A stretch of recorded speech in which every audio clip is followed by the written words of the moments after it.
masih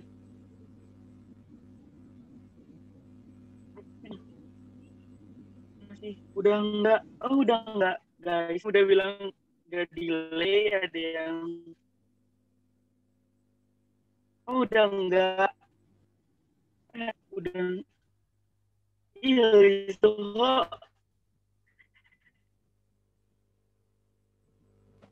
Yang lain Masih dikit gimana ya? mas? Delay enggak? Listo udah cuma ada listo doang nih yang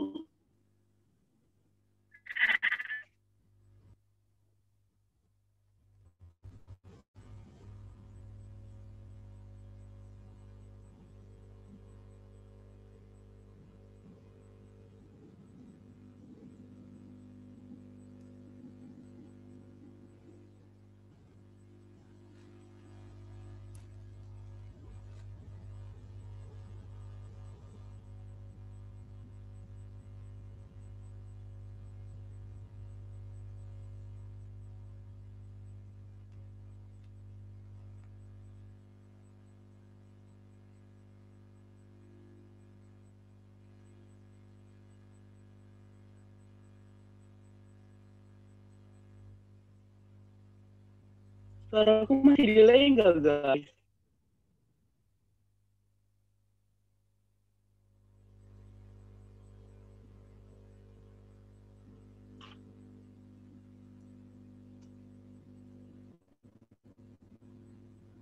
Sumpah ini jelek sih guys, bentar ya.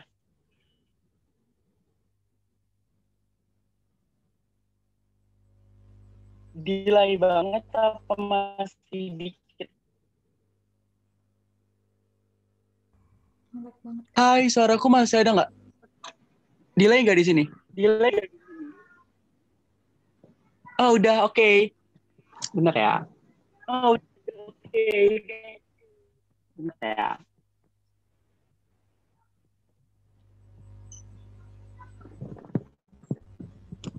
Oke, bentar guys. Bentar ya, sebentar.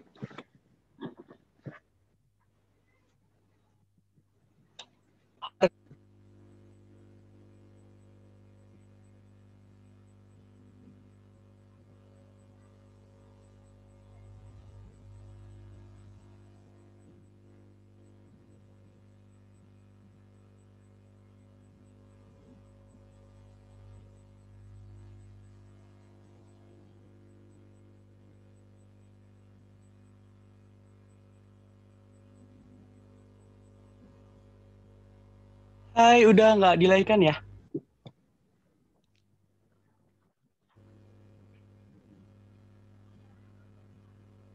Oke, kita lanjut ya. Tadi masih mati nggak guys? Aku sambil baca chat soalnya. Nggak mati ya. Di ini aja tapi di apa sih? Udah muncul berarti Syakuy. Kamu kamu join ulang lagi aja. Muncul. Oke, kita lanjut ya. Kenapa jawabannya A? Jadi, tadi kan dikasih tahu aku bilang kenapa jawabannya A karena pengorganisasian itu, kita mikir gini aja deh. Pengorganisasian itu kan susunan kan, organisasi susunan. Oke. Susunan atau perangkat lah ya. Kalian kan enggak kan? Dan kenapa ini bisa jawaban paling pas? Karena di sini tuh pasti ekonomi itu ada produksi, konsumsi, dan distribusi. Untuk menjawab pertanyaan-pertanyaan ekonomi yang mendasar. Oke, kita keep dulu kenapa jawabannya A. Oke, kenapa yang B salah? Karena pengelompokan pasar. Ini tuh kebijakan pemerintah, guys. Kebijakan pemerintah. Dan kenapa kurang tepat? Karena ekonomi nggak cuma ngomongin tentang pasar. Jadi menurut aku, ini sebenarnya udah dibahas sama guru lesku. Jadi ini kayak kurang tepat gitu loh guys, karena ekonomi nggak ngebahas tentang pasar. Nah, banyak yang bilang C nih. C juga agak, aku juga kemarin jawabannya C. Cuma di sini ini sebenarnya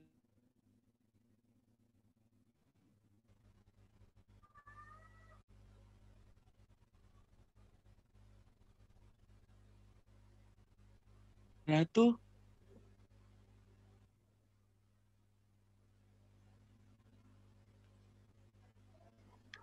ada rumah tangga konsumen dan luar negeri itu sebenarnya masuknya kita kan yang circular flow ini masuknya, makanya nih otoritas terpusat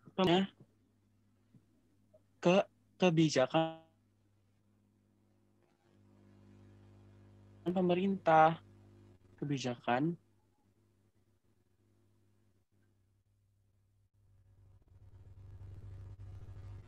pemerintah.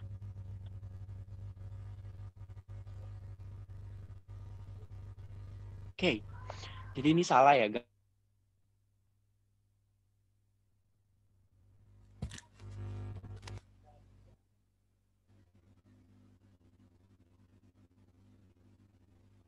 kayak kurang tepat gitu. Nah, ini pola pemikiran masalah gunung. Suaranya agak hilang-hilangan, sumpah.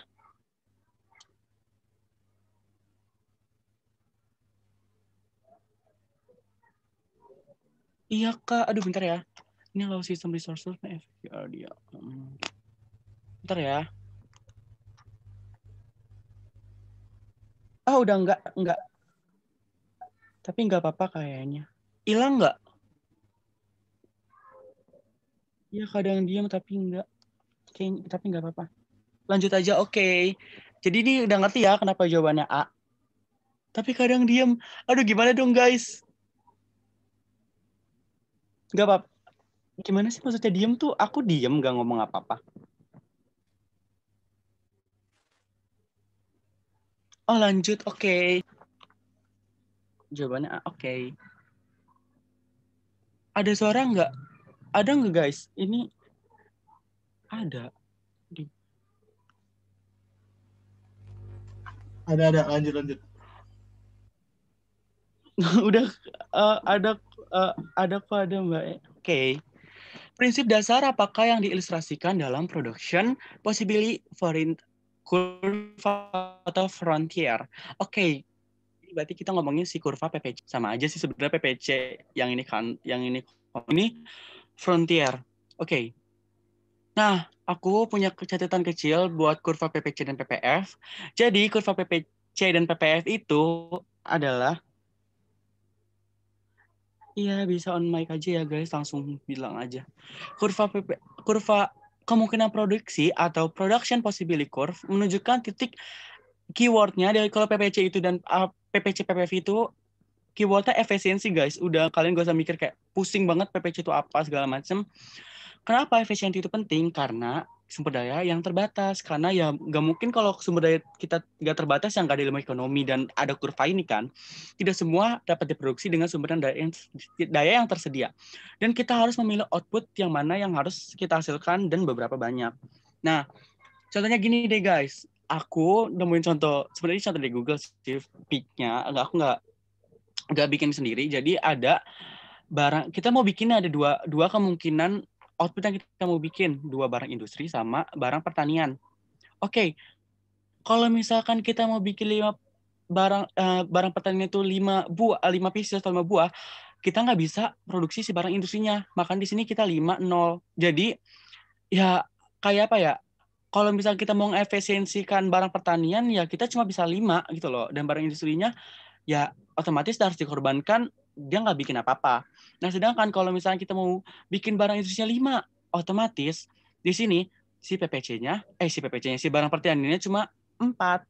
Dan menurut aku kayak itu loh guys, kayak ada yang dikorbanin jadi biar efisien, maka nanti bentuk kurvanya itu kayak gini nih, cembung gitu. Nah, kalau 9 dia cuma bisa 3. Kalau misalkan 12 dia cuma 2 sih barang pertaniannya. Kalau si ini mau bikin 14 cuma bikin 1, dan kalau dia mau bikin 15 ya 0, nggak bisa barang pertaniannya gitu sih guys. Jadi gak usah ribet-ribet mikir apa, pokoknya keywordnya kalau kurva kemungkinan produksi itu efisiensi. Oke, kita balik lagi ke soalnya.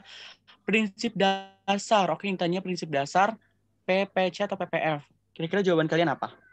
Ayo, kayak bakal ke jebak lagi soalnya menurut aku SBM tuh nggak susah, cuma tricky. Kalian bacanya tuh agak, kalian apa? Aku mau nanya dulu sama kalian biar seru belajar, nggak sendirian doang. Ada suara aku nggak sih guys? Tuh jawabannya langsung dipilih. Kira-kira apa?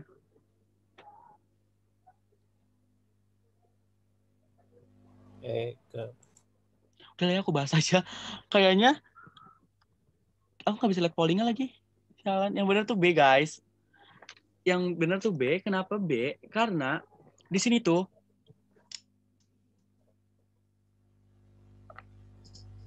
ini sumber ya guys, maaf. Jawabannya B. Kenapa bukan yang A, C atau D atau E? Jadi yang A itu kenapa yang bukannya E? Bentar ya guys. Kita bahas dulu. Yang A kenapa salah? Produksi barang apapun yang lebih baik dengan berjalannya waktu memerlukan pengorbanan yang semakin kecil dari barang lain. Oke, ini salah. Kenapa? Karena, bentar ya guys. Ada apa lagi? Bukan yang menggambarkan kemungkinan. Sebentar guys, kita bahas satu-satu dulu. Ya hilang lagi ya screen recordku ya. Enggak deh, masih ada. Nih, barang apapun yang lebih baik dengan berjalannya waktu yang akan memerlukan pengorbanan semakin kecil dari barang lain. Memerlukan pengorbanan, ya benar, melakukan pengorbanan, tapi yang lebih baik loh guys. Maksud kayak bahasanya tuh kayak lebih baik ya dua-dua barang kalian tuh yang mau diproduksi baik. Gak ada yang lebih baik yang harus dikorbankan. Jadi ini salah. Nah, ini B, benar. Tadi dulu ya, kita tebakan aja ya bahasa yang benernya. Suatu perekonomian akan secara otomatis. PPC nggak otomatis guys. PPC itu diatur. Atau dia bisa otomatis sendiri ya enggak. Terus ini otomatis salah ya. Itu dia. Ya ini benar menggunakan seluruh sumber daya alam benar. Cuma di sini kata otomatisnya salah. Terus yang dia kenapa salah, kapasitas perekonomian untuk menghasilkan produksi meningkat secara proporsional dengan kenaikan jumlah penduduk. PPC nggak ada hubungan dengan jumlah penduduk, guys. Dia cuma bahas food kalian yang mau diproduksi itu 2 barang. Gitu loh, nggak ada. Jadi ini jumlah penduduknya salah. Jadi ini salah. Terus yang kenapa salah nih gini. Berbagai kombinasi output barang atau jasa maksimum dapat diproduksi dengan sumber daya yang maksimum. Salah guys, kenapa? Kata maksimum. Karena tadi keywordnya si PPC dan si PPF itu, PPF adalah efisien.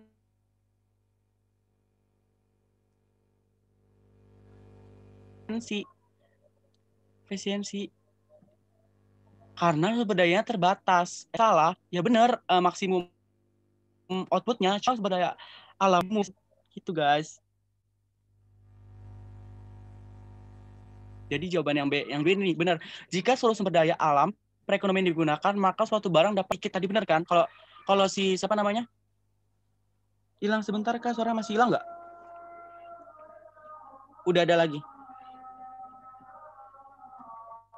Guys, kalau udah ada. Maaf ya guys, ajan rumahku soalnya ke masjid.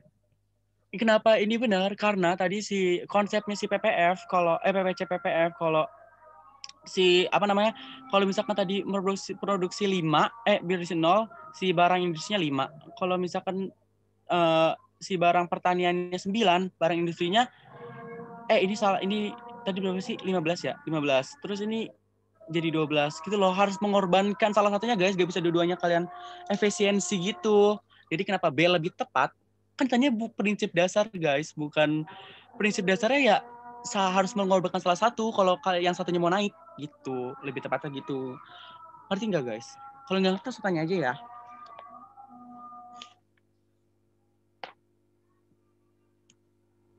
Sudah ada yang nggak ngerti? Kalau oke nggak ada yang nanya berarti kita lanjut aja ya. Oke, next. Tingginya konservasi lahan, aku kasih keyword dulu ya, tingginya konservasi lahan, keterbatasan lahan, belum memadainya infrastruktur, anomali iklim, dan gejolak harga pangan global yang menyebabkan penurunan produksi kedelai, jagung, gula pasir, ubi, dan kacang digambarkan dengan terjadinya. Oke, aku mau bahas ini gini. Permintaan. Aduh, maaf gue susah, aku sebenarnya gak jelek, cuma ini buat ya udahlah biar kalian ngerti aja. Penawaran itu kedua hal yang beda kan, kalian tahu sendiri. Permintaan itu lebih ke konsumennya. Kalau si penawaran yang mikirin lebih ke produsennya, gimana caranya memproduksi barang itu. Oke, aku mau ngasih catatan dikit tentang penawaran. Kurva penawaran itu ada yang bergerak dan bergeser. Kalau yang bergerak itu dengan harga barang itu sendiri, kalau misalkan dia naik ke harganya, ya berarti dia ke atas nih kalau naik harganya. Kalau misalkan turun, itu ya ke bawah. Harganya turun ya pasti otomatis ke bawah lah. Nah, bergeser itu ada beberapa faktor karakteris paribusnya. Ada upah, harga bahan mentah, biaya produksi, pajak, subsidi, jumlah penjual, dan teknologi. Nah, kalau si upah dan gaji kalau naik tuh ke kiri guys, ke sini nih, upah gaji ke kiri. Nah, turunnya kalau misalkan upah gajinya turun ya ke kanan, karena ya gimana ya? Kalau upah gajinya apa nih? Ntar guys. Aku kira ada yang bermasalah lagi. Nah, oke, harga barang mentahnya dia naik tuh ke kiri dan turun tuh ke kanan. Biaya produksi ya kalian bisa baca sendiri lah ya. Sendiri, di kanan. Oke. Nanti kalau misalkan ada mau SS bilang aja ya. Kita ke next soal aja. Next soal, maksudnya soal yang tadi. Tadi tuh udah jelas kan. Ini kalian tuh mikir kalau kira-kira tuh konservasi lahan, keterbatasan lahan, infrastruktur, iklim segala macam tuh yang lebih mikirin itu tuh si konsumen apa produsen? Otomatis produsen dong. Oke, berarti iya di-share kok, guys, tenang aja. Kalau soalnya udah ada kok di G Drive. Kalau mau share PPT-nya nggak apa-apa, kalau share juga. Permintaan dan penawaran. Oke, yang di sini kan tadi di sini kan ngomongnya tentang si produsen kan, otomatis produsen. Ya udah, yang permintaannya berarti kita cerita aja karena emang udah salah banget. Permintaan salah. Pergerakan. Tadi pergerakan cuma ngomongin harga, nggak ngomongin faktor-faktor yang lain. Otomatis yang pergerakan salah. Ini udah versi salah yang B. Oke, kira-kira pergeseran kurva penawaran tuh ke kanan apa ke kiri ya? Di sini ada keyword penurunan. Penurunan ngerti kan? Penurunan hukum penawaran kan kalau makin tinggi harganya yang ditawarin makin banyak kan? Ini berbanding seimbang berbanding positif ya, nggak terbalik gitu loh. Jadi otomatis kalau turun ya otomatis penawarannya gesernya ke kiri gitu loh. Otomatis kan indikator-indikator yang di sini tuh kayak nyebabin si kuantitas itu turun kan. Otomatis ya harganya juga bakal turun. Nah, jadi itu menyebabkan pergeseran kurva penawaran ke kiri, jawabannya yang D. Oke, kalau dia mau nanya, ini nanya aja ya, nanti kita balik soalnya. Oke, kita next aja karena soalnya lumayan banyak. Oke, jika pemerintah subsidi karet kepada petani, maka tingkat harga dan kuantitas karet yang baru akan. Oke, aku udah punya gambarannya kayak gini kurang lebih. Ini titik awalnya ya, ini E1 gitu loh. Equal titik seimbangannya 1. Titik seimbang 1 maksudnya. Ngomong apa sih gue? Subsidi. Kalian tahu kan subsidi itu buat meringankan si produsen sama konsumen. Dulunya sama-sama diringankan. Oke. Misalkan harga aslinya itu 3.000 guys. Ini P1 otomatis kan. Nah, 1.000 itu kuantitas 1.500. Harga pas gerak itu gimana ya? Aduh, aku kurang tahu guys. Aku sambil bacain chat ya, takutnya ada yang bermasalah gimana. Otomatis sih berkurang dong, karena pemerintah tuh ngasih subsidi 1.500. Oke, kita bikin 1.500 di sini. Kira-kira Kalian udah kebayang belum? Kayak gini. Kenapa? Apa yang bakal kalian jawab? Ini salah ini menurun ya guys. Harusnya tadi aku belum revisi, menurun juga. Menurun. Bentar aku baca dulu ya. Subsidi menurun banget salah satu faktor supply. Iya, bener banget. Umi Yasmin. Otomatis keseimbangan barunya di sini nih guys. Ini kan S1, ini S2. Oke, udah bener kan? Jadi S1-nya di sini, S2-nya ke sini. Ini P itu price P, ini quantity itu Q, bisa disingkat gitu guys. Nah, ini bisa kan dia dari dikasih speed itu bisa niburin 1.200. Mana? Iya, bener banget. Karena ditanya gini guys, kalau kalian baca soal ekonomi, kalian tuh bacanya ngurut, biar jawabannya juga ngurut. Ditanya tingkat harga duluan. Tingkat harganya gimana nih? Turun. Oke, yang cari yang turun mana? Yang sisanya catat aja. Meningkat salah, tetap meningkat salah. Ada nih, menurut yang selanjutnya si kuanti meningkat apa menurun ya? Geser ke kanan. Dari 1.000 ke 1.200 naik apa turun? Naik kan? Makanya jawabannya yang A. Kenapa yang C salah? Karena ini nggak menurun, ini tuh meningkat. Naik bener. Udah ngerti belum? Kalau nggak ada yang nggak ngerti, lebih ke A. Kak, emang A jawabannya.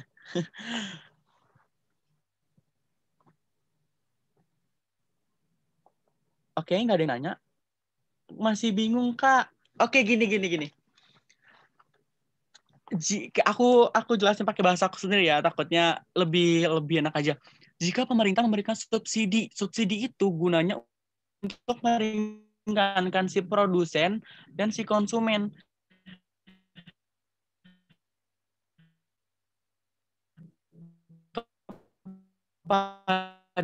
Oke. Misalkan dari harga nih 3.000 itu harga awal guys, P1 aku bikin P1 karena ini harga awal.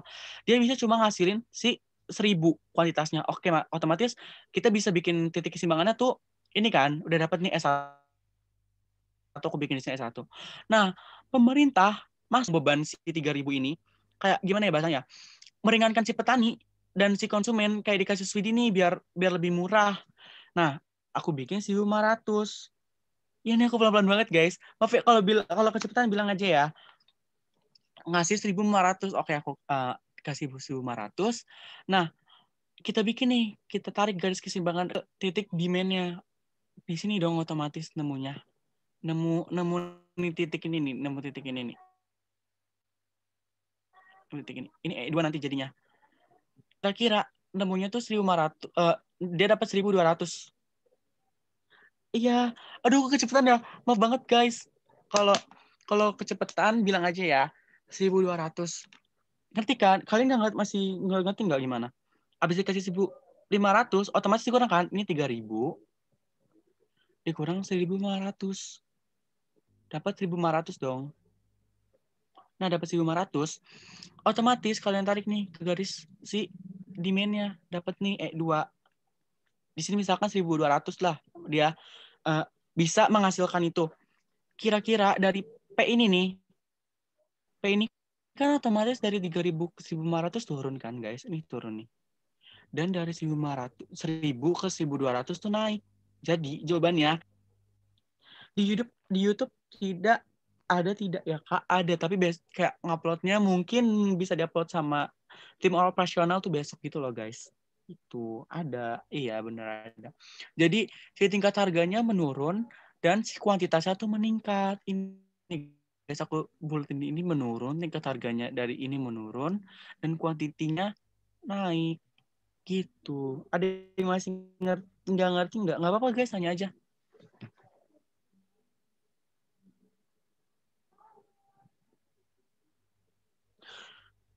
Jelas Kak? Oke. Kita next ke selanjutnya.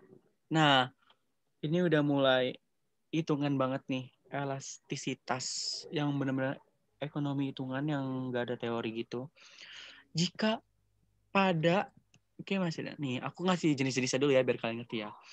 harga gula merah 9.000, permintaannya 400. Oke, kita bikin P1. Aduh, ini ngelag banget sih, sumpah. P1 9.000. Q1-nya dia bisa menghasilkan 400. Sedangkan pada harga naik menjadi 10.000. Oke, P2-nya 10.000 ya, guys. 10.000. Dan Q2-nya, iya, bentar ya, Umi. Takutnya kalian nggak ngerti. Tentang si elastisitas ini, aku punya catatannya. Aku kasih catatan dikit. Nah, guys, elastisitas itu ada 3. Yang pertama, guys, sumpah, yang jenis elastisnya ini salah ya, guys. Maaf banget. Tadi kenapa bisa salah ya? Padahal ini gambar yang gambar yang tadi yang di awal. Ini gak usah dihirauin lah, hirauin aja, maaf banget. Aku lupa cross check ulang. Yang pertama tuh ada rumus yang ini kalau ditanya persentase, ada elastis penawaran, permintaan penawaran, pendapatan dan elastisitas silang. Nah, kalau yang ini ditanya itu tentang persentase, karena depannya ada presentasi kan. Persentase, kalian bisa ngitungnya kan, delta Q, berarti Q2 kurang Q1. Nah, ini juga sama, berarti P2 dikurang Q. Kalau ada delta tuh pasti perubahan, guys, pasti selalu dikurang. Yang sesudahnya dikurang dengan sebelumnya. Nah, kalau yang ini biasalah ditanyanya kalau soalnya normal gitu loh, yang ditanya nggak ada persentasenya. Nah, kalau yang ini khusus kalau yang dikasih tahu di soalnya tuh tentang fungsi permintaannya. Fungsi permintaan.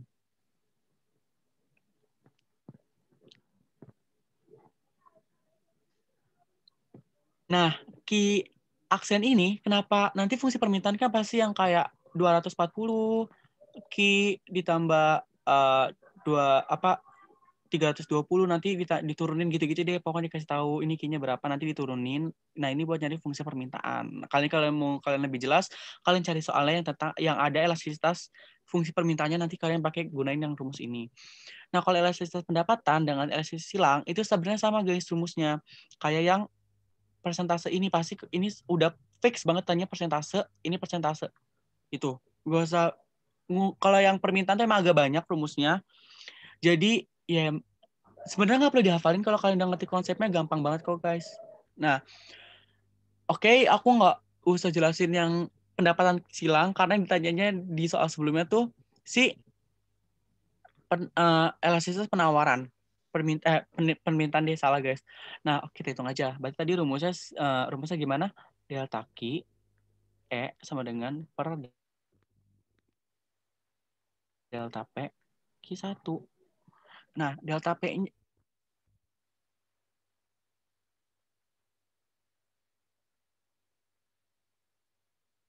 delta Q-nya berapa nih? 380 dibagi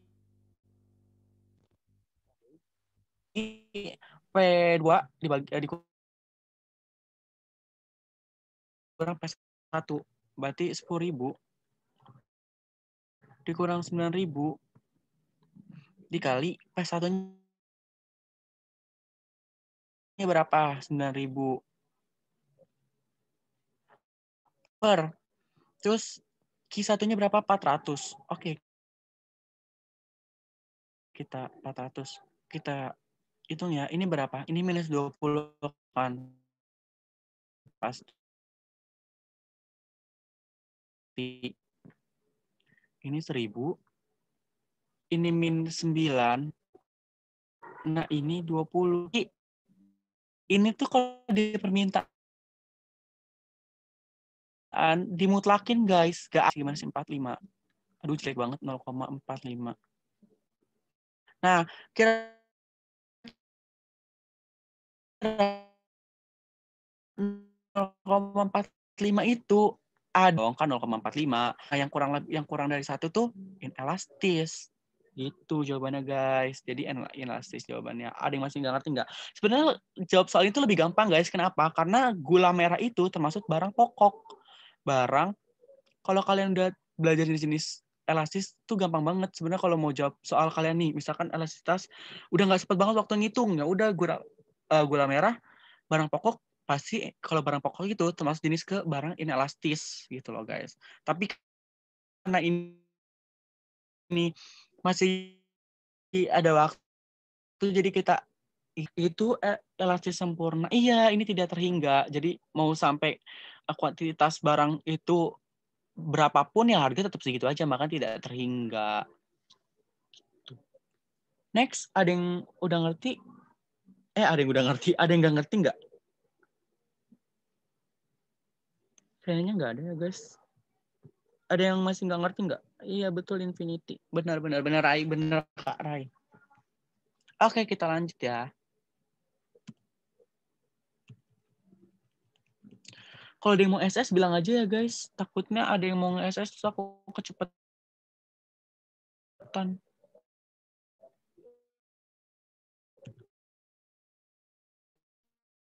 Nah,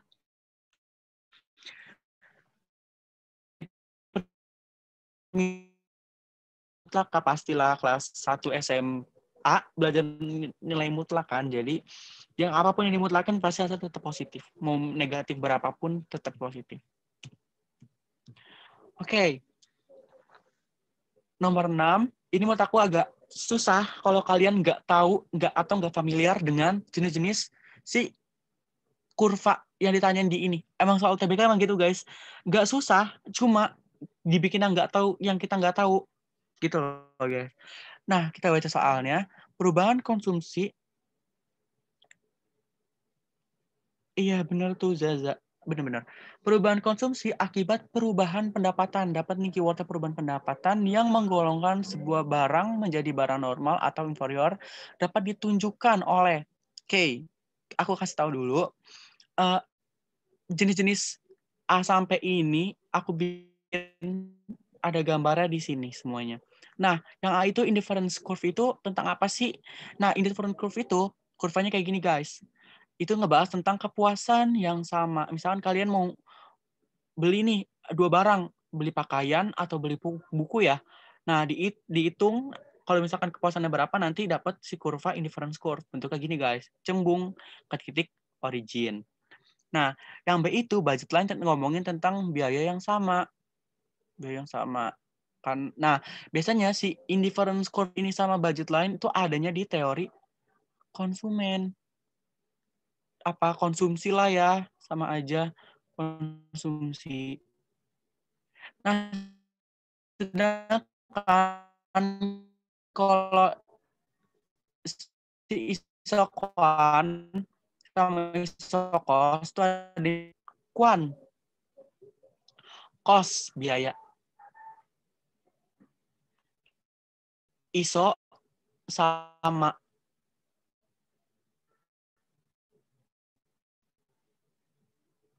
yang sama atau quantity yang sama. Kalau isokos biaya yang sama, tapi ada yang kita ada produksi gitu. Nah, kalau angle curve ini kayak agak unfamiliar sama kalian. Aku juga baru tahu setelah belajar di angle curve itu tentang hubungan pendapatan dengan jumlah barang yang dibeli. Jadi semakin tinggi pendapatan kalian, jumlah permintaan barang yang akan dibeli kalian semakin banyak juga guys. Jadi hubungannya tuh ini positif. Makanya naik gini nih. Ya udah kalau pendapatan kalian dikit ya jumlah permintaan yang kalian bakal beli barang itu dikit juga gitu. Makanya ya udah jelas tentang perubahan pendapatan. Ya udah ini hubungan pendapatan. Jawabannya ada yang nggak ngerti nggak guys? Gak apa-apa, langsung bilang aja Kak nggak ngerti gitu. Kak, angel Biar aku curve itu jelasin biasanya untuk apa ya, yang Kak? nggak ngertinya di mana.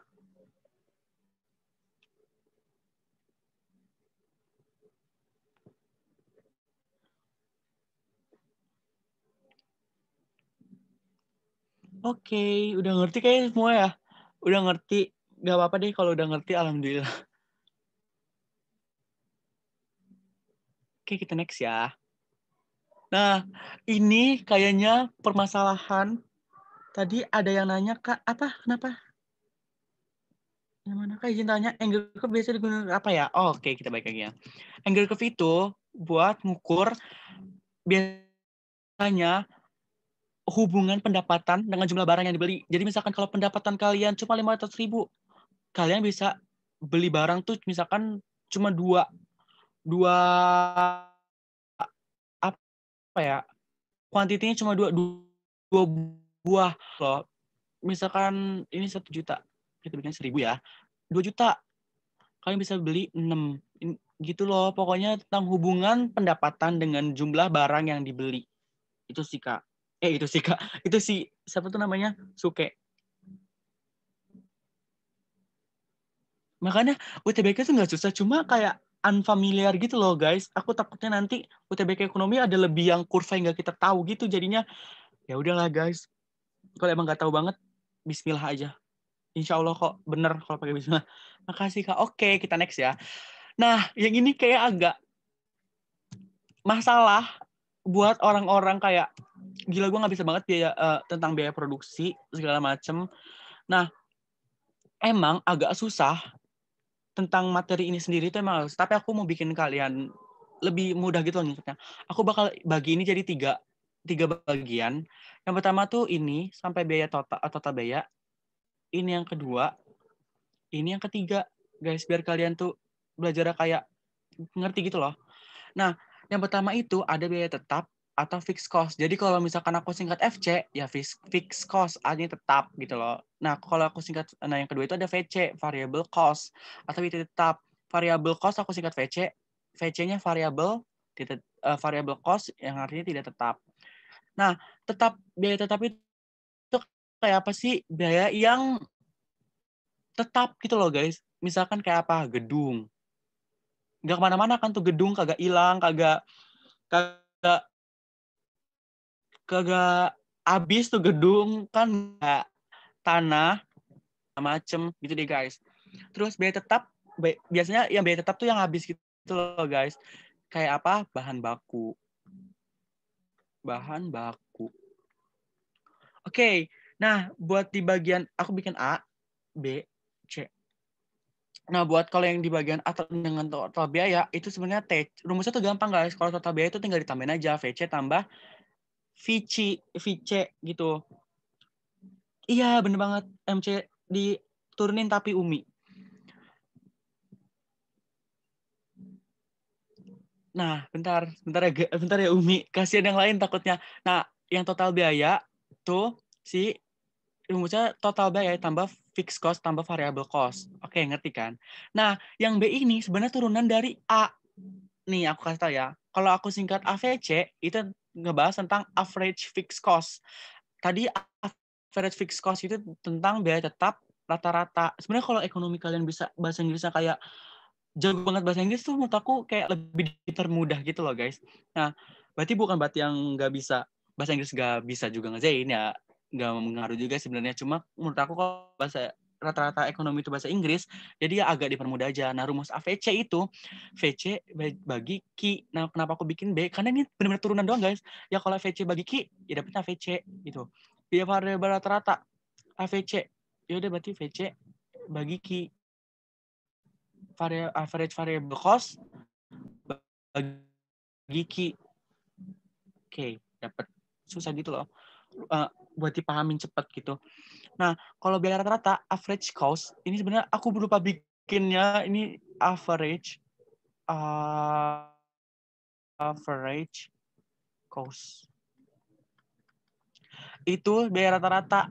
Rumusnya tuh tinggal namain aja si AVC tambah VC.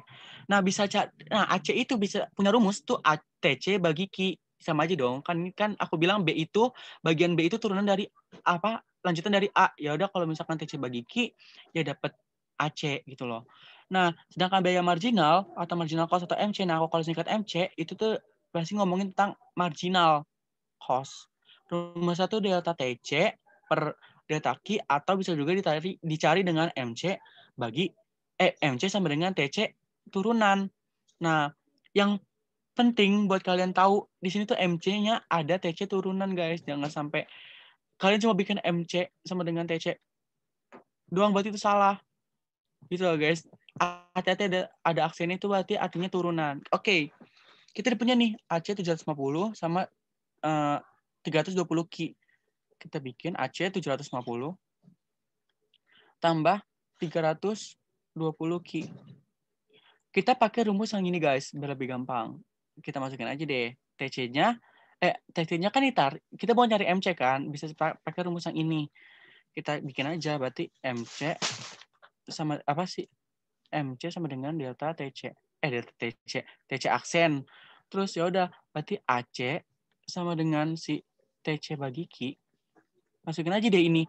750 tambah 320 Q dikali TC TC bagi Q. Ya udah deh, kita kaliin aja nih ke sana, dapatnya 750 Q tambah 320 Q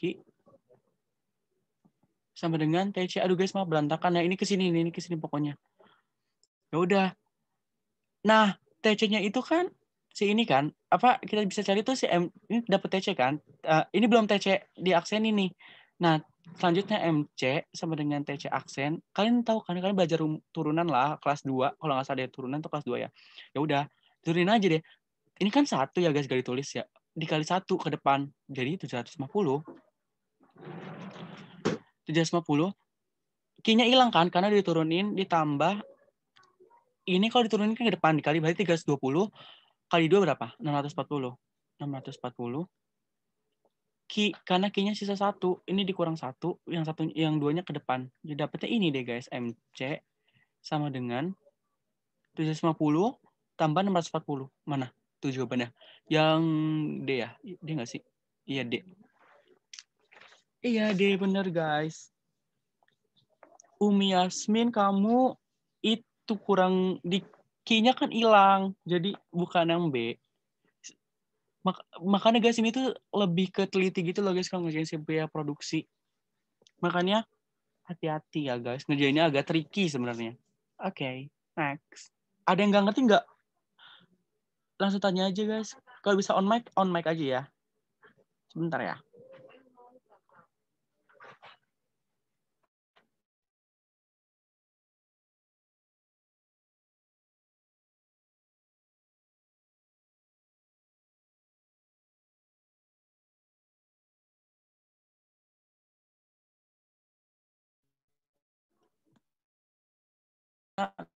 Q-nya kan hilang. Q-nya kan cuma pangkat 1. Jadi kalau diturunin jadi 750 doang. Udah ngerti yang dari bagian turunan. Oke. Nih. Turunan gini guys. Kan ini dapat nih 750 Q ditambah 60 40. Apa sih? Salah. Aduh, nggak apa sih gimana? Bingung gue. 320 Q. Ini kan pangkat 1 ya. Kan kalau pangkat 1 nggak ditulis kan pangkat 1. Jadi kalau turunan tuh yang pangkatnya dikaliin ke depan, yang ininya dikurang 1 pangkatnya. Jadi ya udah 750 kurang Q ya 750-nya dikali 1 ya 750, Q-nya hilang. Ditambah ini kali 2 ke depan jadi 640. Q-nya dikurang pangkat Q-nya dikurang 1. Jadi dapetnya segini. Itu. Ngerti? Masih ada yang bingung? Ada masih bingung gak guys?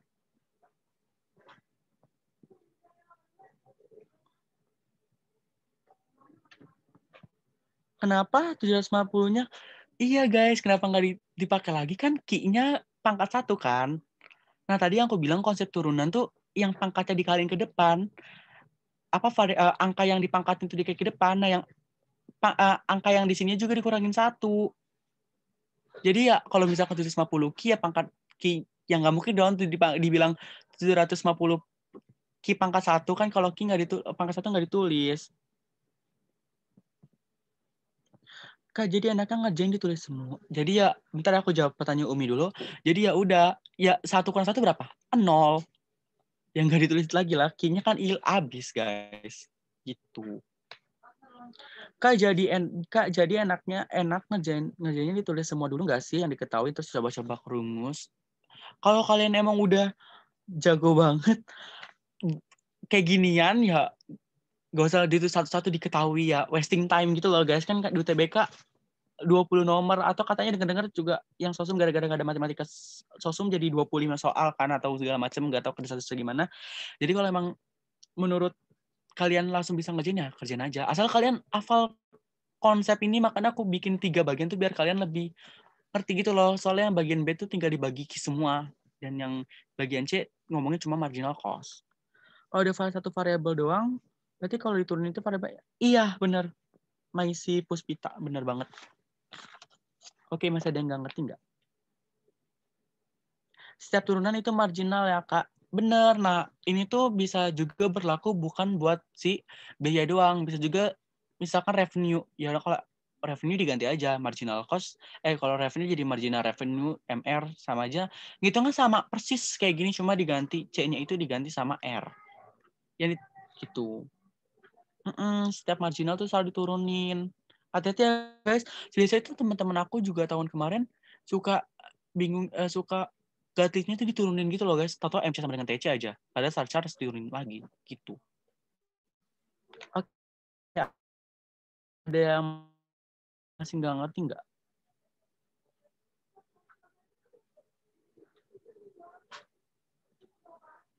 Iya bener banget, Kara itu bisa baca tentang fungsi turunan di matematika. Karena emang ekonomi juga bersinggungan dengan matematika juga kan. Oke, lanjut ya. Nah, nomor 8 sama nomor 9 ini sebenarnya lebih ke hafalan. Aku nggak mau bilang ini konsep, karena menurut aku emang agak susah juga dimengerti kalau kalian nggak tahu detail tuh pasar gimana nih, ngomongin tentang pasar. Oke, kita baca dulu soalnya ya. Dari pernyataan berikut, manakah yang paling benar tentang perusahaan pasar persaingan sempurna? Ada pasar persaingan sempurna. Oke, kita lanjut ke nomor 9 dulu, karena nomor 9 itu sama. Hal yang terjadi pada pasar monopolistik yang tetapi tidak terjadi pada monopoli. Nah, aku sempat bikin catatannya nih guys. Aku bikin lengkap di sini. Dari catatan aku bikin. Di sini ke bawah tuh ciri-ciri ya guys. Sampai yang ini ciri-ciri nih. Sampai kurvanya. Nah, sedangkan yang atas ini pasar semua. Nah, pasar cuma ada 4 guys. Cuma pasar persaingan sempurna, monopoli, oligopoli, monopolistik. Nah, kalau pasar persaingan sempurna itu pembelinya atau penjualnya tuh banyak. Terus laba dalam jangka panjang itu normal. Kenapa aku nggak bikin jangka pendek? Karena jangka pendek jarang banget ditanyain, tapi aku baru ngelihat UTBK tahun kemarin tuh ditanya jangka pendek. Nah, yaudahlah ya. Kita lanjut dulu. Hambatan masuk pasar bebas, nggak ada hambatan. Kekuatan menetapkan harga kalau pasangan persaingan sempurna itu price taker, penerima harga. Guys, ini baca ke bawah ya guys, dan ke samping. Ini baca kalau persaingan sempurna yang ke bawah gitu loh. Jenis barang homogen, hampir tidak ada dalam dunia nyata. Sebenarnya ada sih guys. Itu kayak CD di Glodok. CD Glodok. Itu kan kalau CD Glodok semua CD kan. Satu pasar tuh CD. Bener-bener tok CD gitu loh. Nggak ada yang lain. Terus pasar, keseimbangan pasar tuh P itu price. Aku tulis saja price. D itu demand. AR ini average revenue, atau tadi pendapatan rata-rata dengan marginal revenue.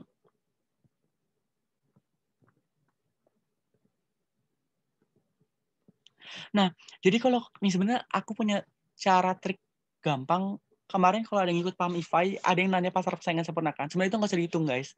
Jadi aku pernah ngeliat kemarin tuh soalnya kalau nggak salah tuh pendapatan rata-rata mereka 75. Berapa marginalnya? Nggak usah kalian hitung karena ini semua sama.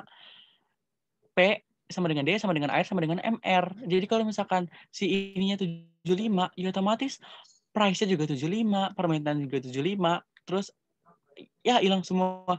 MR-nya 75 gitu loh guys. 75. Gitu. Jadi nggak usah dihitung gitu loh guys. Kalau menurut aku kalau emang kalian ngerti konsepnya gampang banget deh. Terus nanti kurvanya aku bahas sendiri ya. Kurvanya emang agak butuh penjelasan lebih lanjut. Kalau kita lanjutin ke pasar lain dulu. Monopoli itu satu penjual, banyak pembeli. Ingat ya guys, satu penjual. Kenapa satu penjual? Nanti aku jelasin ke bawah. Terus labanya tuh super normal. Terus hambatannya ada karena nanti barangnya tuh unik. Makanya satu penjual banyak pembeli karena barangnya unik. Terus dia bisa netapin harga. Terus Contohnya tuh barang unik tuh kayak PLN, PT KAI, dan lain-lain. Terus kalau oligopoli, penjualnya berkolusi. Berkolusi itu kayak berkelompok. Jatuhnya berkelompok. Pembelinya tuh banyak banget. Terus super normal, super atau normal ya guys, ini ada atau. Terus sulit masuk pasar, price rigidity kaku karena nggak mungkin tuh pasar atau netapin harga karena di sini kan dia berkolusi guys, harus butuh persetujuan pihak manapun gitu loh, nggak langsung bisa netapin harga gitu. Nah, jenis barangnya tuh homogen tapi terdiferensiasi. Misalkan baja itu nanti ada perusahaan A, perusahaan B, perusahaan C, A, B, C. Industri otomotif kan banyak tuh, ada mobil itu nanti ada PT-PT yang lainnya, motor juga banyak. Jadi makanya mereka sama motor, cuma nanti terdiferensi sama perusahaan-perusahaannya gitu. Monopolistik, banyak pojok pembelinya. Labanya cuma normal. Mereka bisa masuk dan keluar sebebas banget. Terus sedikit kekuatan menetapkan harga. Kenapa kekuatan menetapkan harganya sedikit? Karena misalkan kita langsung ke jenis barang dulu ya, misalkan kosmetik nih, atau sampo deh yang lebih gampang. Misalkan, Pantene mahal banget, gue mau ganti deh sampo, karena sama aja dengan, produknya sama, kualitasnya juga sama, atau misalkan gue mau ganti deh ke Tresemme, gitu loh. Jadi makanya sedikit kekuatan menetapkan harga, karena barangnya tuh heterogen, guys. Gitu. Nah, keseimbangan pasarnya itu lebih besar si PD sama dengan P sama dengan D sama dengan AR lebih besar daripada MC sama dengan MR. Kenapa lebih besar? Karena di sini labanya tuh super normal, guys. Atau untung, lebih gampangnya deh.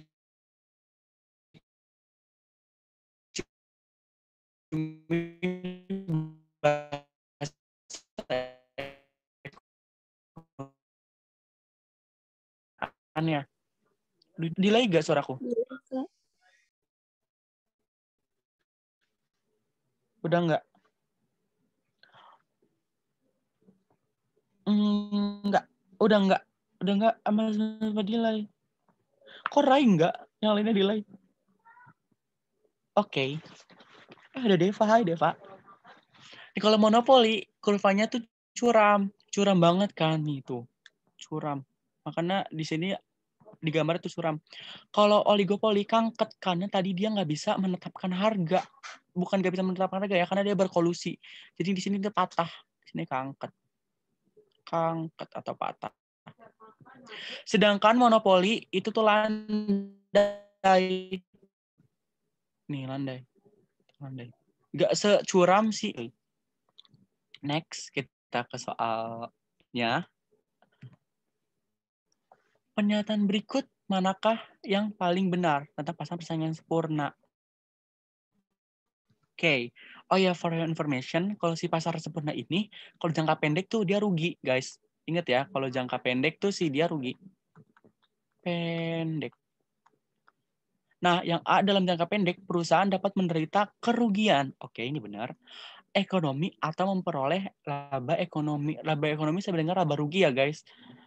Jangan bingung, kayak ini bahasa dibikin susah aja. Sebenarnya ya intinya ya dia rugi gitu loh. Tapi dalam jangka panjang, mereka hanya mendapat laba normal.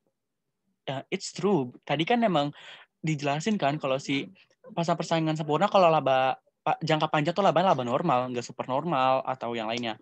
Dalam jangka pendek laba normal. Salah guys. Ini tuh laba rugi, bukan laba normal. Oke, ini salah.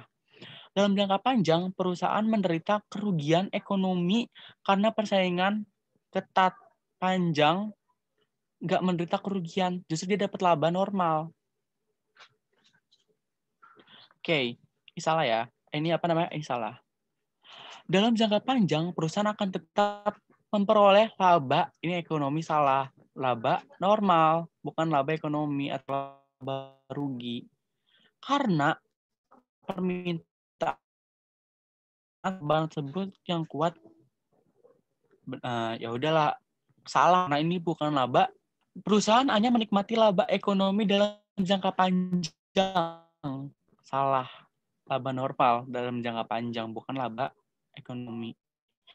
Tetapi tidak dalam jangka pendek. Salah. Jangka panjang ini Oke. Laba ekonomi itu laba rugi, guys. Nih, aku bikin ini laba ekonomi, itu laba rugi. Sebenarnya itu doang sih, guys. Bersinar project, ada grup WA-nya enggak, guys? Enggak ada. Enggak ada WA. Oh, delay, guys, suaraku. Delay.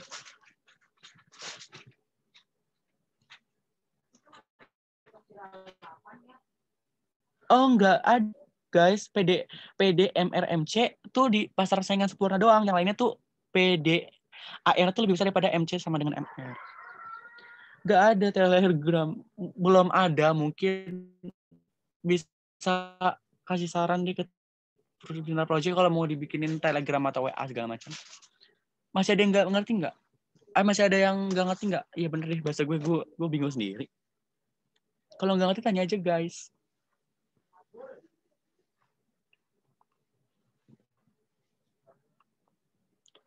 Oke, kayak paham. Oke. Chaunwo. Iya, keren banget.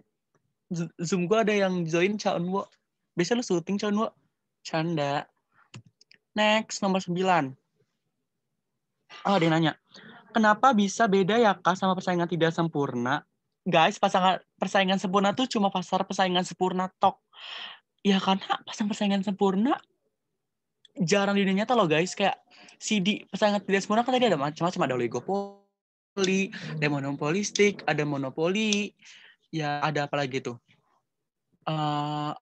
Oligopoli, monopoli, monopolistik, sama satu lagi apa sih? Oh ya udah 3 doang ya. Ya iya, karena tidak sempurna tuh nyarinya untung, guys. Kalau yang benar-benar asli gak nyari untung tuh pasar saingan sempurna, makanya jarang ada di dunia nyata kan tadi aku bikin. Karena ya siapa sih yang gak mau nyari untung kalau lagi jualan gitu, guys. Oke, ada yang masih gak ngerti. Oke, kita lanjut aja kali ya sambil ada yang nanya nanti aku jawabin.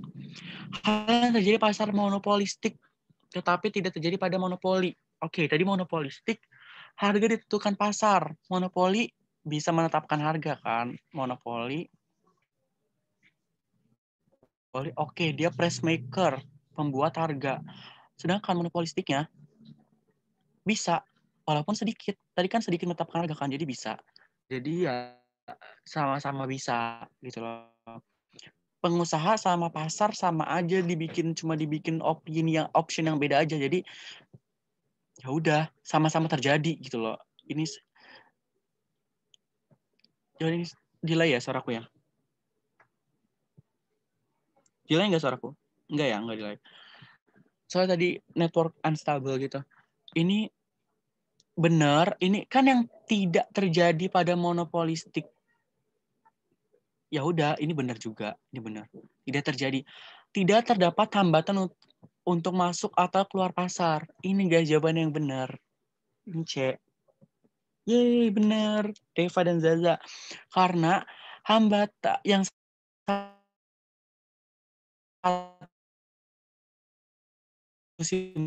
monopolistik monopolis. Nah,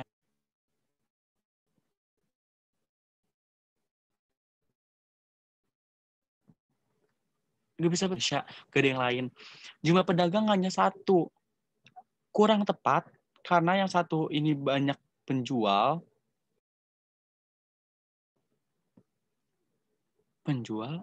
Yang ini yang kayak kurang tepat gitu loh, guys. Terus barang homogen, salah. Monopolistik heterogen.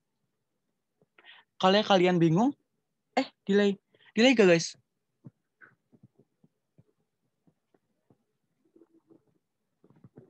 Hai, delay gak? Delay ya? Oh, udah enggak tadi. Nah, kalau dari homogen ya, dari homogen si monopolinya benar homogen, unik gitu loh, unik. Tapi di si monopolistiknya itu heterogen, guys. Ya udah. Ini sebenarnya salah sih, bukan homogen karena yang satunya unik, satunya heterogen. Unik kan tadi beda-beda. Jadi yang lebih tepat banget tuh tidak terjadi hambatan masuk atau keluar pasar karena yang satunya bebas, satunya ada hambatan. Gitu. Oke, lanjut. Ada yang nggak ngerti nggak, guys? Oke, lanjut ya, guys. Ini nanti aku share chat PPT-nya aja ya, karena ada catatan-catatan yang aku kasih sedikit dari catatan aku. Nah, raca dagang, oke kita dapat nih. Pokoknya langsung tek. Nah, enak soal ekonomi UTBK tuh soalnya nggak ribet gitu loh, nggak panjang.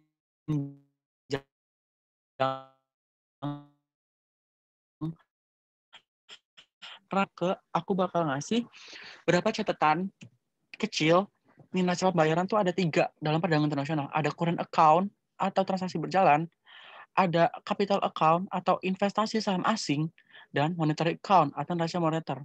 Nah, dalam current account itu ada 3, neraca perdagangan, neraca jasa, dan neraca unilateral.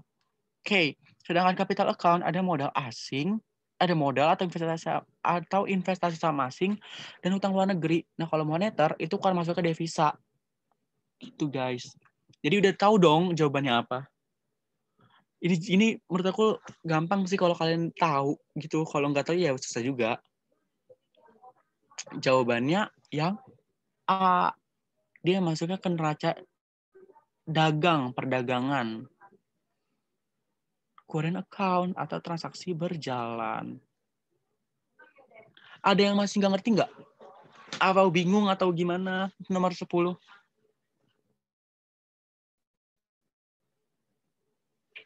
Jawab kok.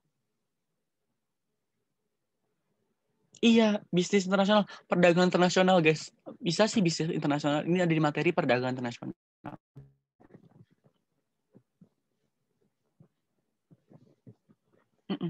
Menurut aku perdagangan nasional cukup rumit karena banyak-banyak kayak gini nih, banyak teorinya banget. Hitungannya juga gak begitu banyak. Teori-teorinya juga pusing. Jadi ya pahamin banget sih kalau perdagangan internasional.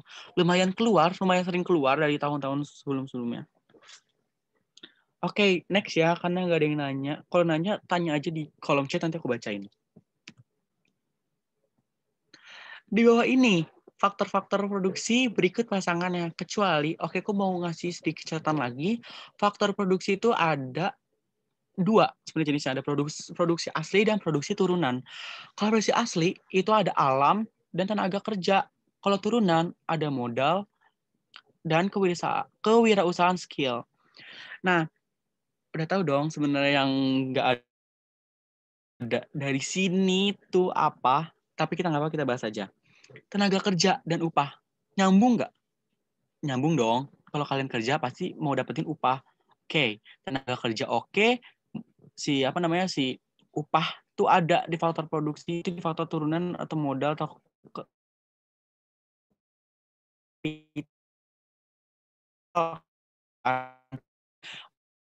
kan dari modal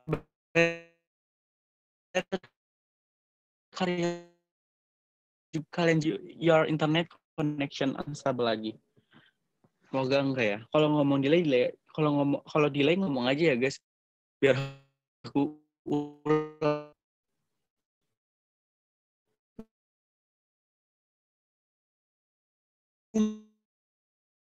dong nyewa ya beli modal pasti ada dong, pas capital interest masih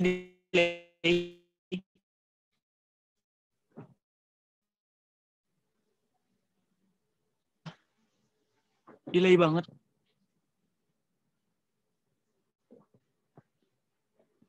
Aduh maaf guys, aku pakai IndiHome jadi jelek, maaf ya.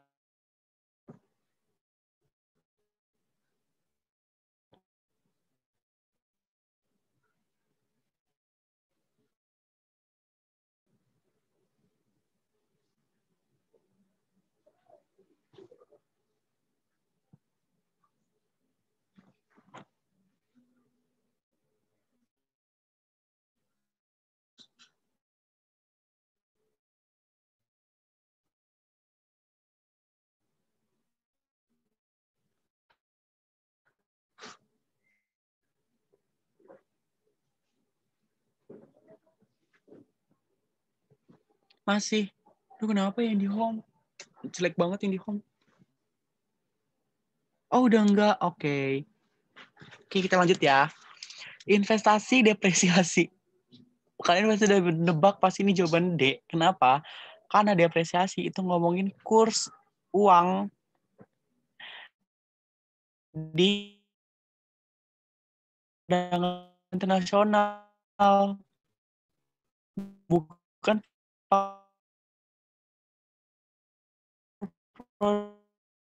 produksi. Kalian berusaha investasi dan depresiasi. Gitu.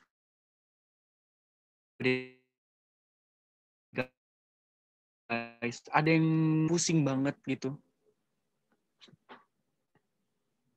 Oke, kayaknya nomor 11 gampang lah ya. Ngomongin hubung. Nah, lo ini udah mulai teori konsumsi lagi kalau nggak salah. Aku kita baca dulu sama ya. Sumbu vertikal. Aku selalu menekanin kalian kalau baca soal ekonomi tuh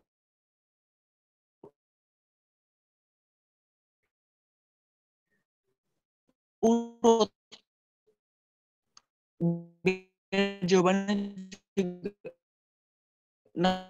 Pak kepuasan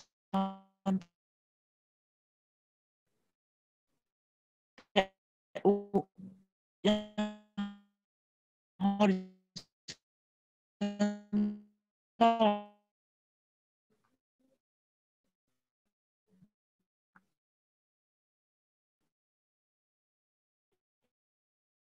Ya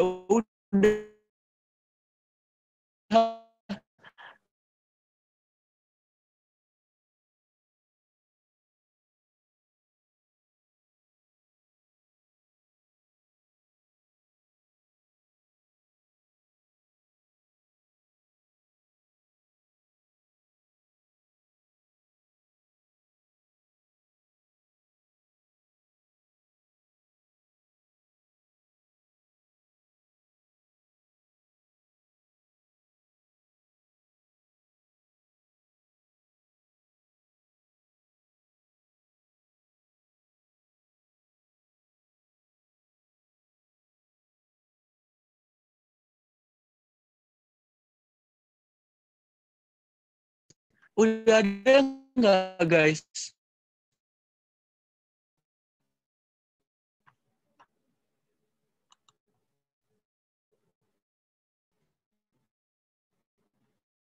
Ada nggak guys? Hari, mohon maaf. Udah. Masih ada yang delay, ada yang udah. Yang mana nih yang benar, Zai? Jangan bikin bingung. Delay kah? Masih delay nggak? Udah, oke. Ya udah, tadi kan ini menurut aku pertanyaan yang poin kalau kalian nggak bisa yang hitungan, yang teori gini lebih dikencangin deh guys. Kalau emang kayak mikir, gue nggak bisa banget nih hitungan, udah deh gue ya teori aja. Tapi bukan berarti kalian nggak belajar hitungan juga. Kalau emang udah mentok banget gak bisa, ya udah, Bismillah aja jawabnya. Gue tahu benar. Oke, sumbu vertikal, utilitas, util. Cari aja yang utilitas yang mana. Ya udah tahu banget nih cek jawabannya. Yang lain soalnya yang nggak ada vertikal harga. Enggak, ini ngomongin teori konsumsi, nggak ada ngomongin harga. Jumlah barang yang dikonsumsi util. Salah. Ini kebalik. Ini horizontal. Kalau ditanya horizontal, berarti yang B benar. Tapi jawabannya, guys, modal nggak ada, modal ngomongin apa? Konsumsi udah, C. Jawabannya gitu sih guys, kalau yang 12. Oke, nggak ada yang ngerti kan ya? Kalau nggak ada yang ngerti, kalau yang tadi bingung, tanya aja ya. Oke. Nih, ini juga menurut aku susah. Nggak susah sih, rumit. Oke, nggak apa-apa. Nah, aku ngasih catatan dikit. Isokos itu apa sih? Isokos adalah kurva yang menggambarkan kombinasi penggunaan dua faktor produksi, modal, tenaga kerja yang menghasilkan tingkat anggaran yang sama atau biaya yang sama. Tadi kan udah bilang, kalau isokos, kos, biaya, iso sama. Ya udah. isokos anggaran yang sama. Nah, bedanya berotasi dengan si bergeser tuh gimana sih? Kalau berotasi itu ngomongin tentang harga faktor produksi. Harga faktor produksi ini nih, makanya ini berotasi nih. Bisa dua-duaan kalau yang berotasi kalau labor si pekerjaan yang berotasi ya kapitalnya diem. Yang namanya berotasi masa dulunya gerak, itu muter, namanya itu bergeser, bukan berotasi. Kalau bergeser, itu perubahan anggaran perusahaan. Nah, ini makanya bergerak. Bisa ke sana, bisa ke kanan, atau bisa ke kiri juga. Tapi dua-duanya geser nih, titiknya sama titiknya. Berotasi kan satunya diem kan. Oke, kita langsung bilang aja, kita langsung lihat aja bilang. Pernyataan berikut ini yang benar adalah, oke, isokos berotasi jika, aduh gue nulisnya gimana sih, ini typo mulu. Berotasi jika terjadi perubahan kemampuan anggaran perusahaan. Tadi si berotasi ngomongin si harga faktor produksi. Ya udah, ini anggaran bergeser, seharusnya bergeser. Aduh salah lagi. Bergeser. Kepencet.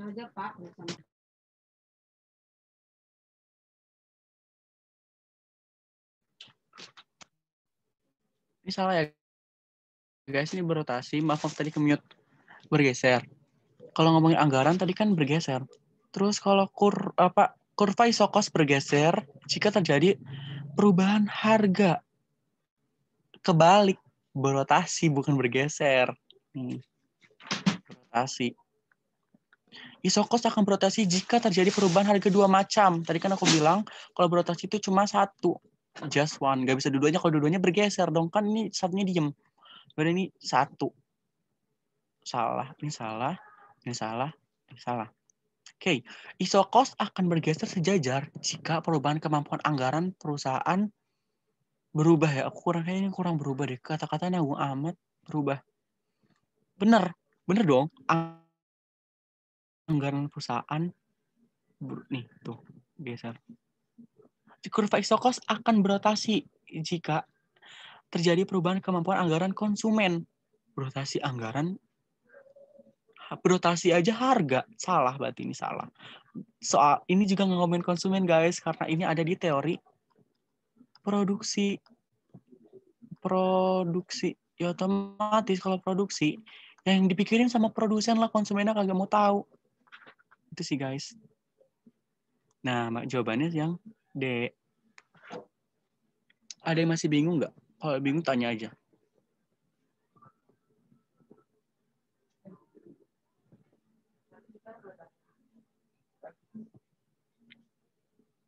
Oke, ngerti ya guys. Kalau nggak ngerti tanya. Kok masih D, Kak? Hah? Kok D sih, Kak? Yang S salah kenapa? Apa? Ya, oke. Kenapa D bergeser sejajar? Oke. Kak masih bingung? Oke.